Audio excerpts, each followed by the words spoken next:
82 when he passed away this morning. Tonight we pay tribute to the man who not only brought us the news, but showed us how caring for others made a difference. Live at 5 starts now.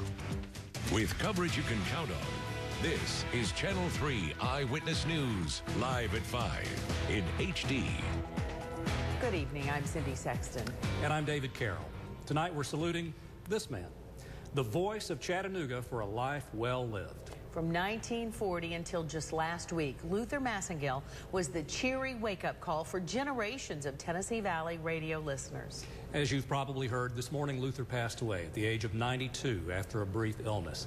For those of us who loved him, it'll never be the same. But our world is a better place thanks to the kind heart of a man we all knew on a first-name basis. First, I want to ask you, have I ever found a dog for you?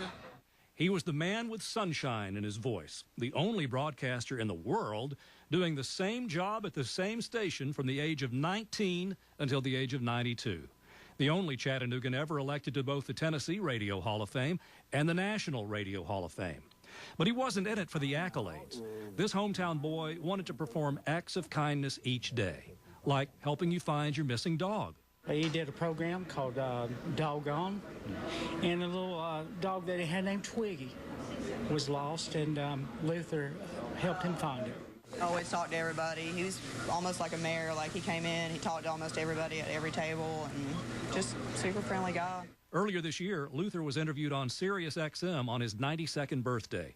He reminisced about his early career, which included announcing the first bulletin of the attack on Pearl Harbor in 1941. And I ran down, and it said, the Japanese have attacked Pearl Harbor and Oahu, the island of Oahu, I remember it, and then Pearl Harbor and so forth.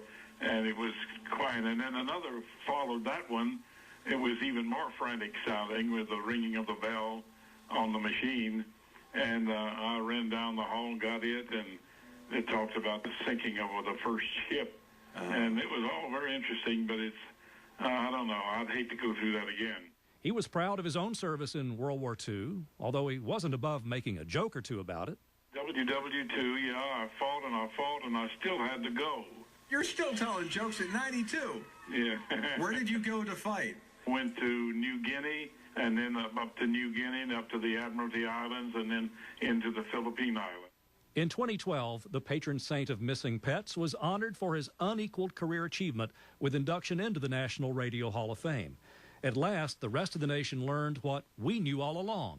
Luther Masingill was something special. I'm glad I'm in radio. I've enjoyed it. I'm looking forward to another few years.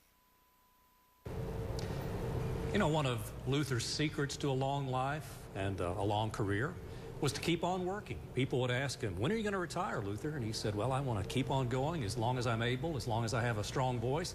And he was proud to be able to do just that right up until the end.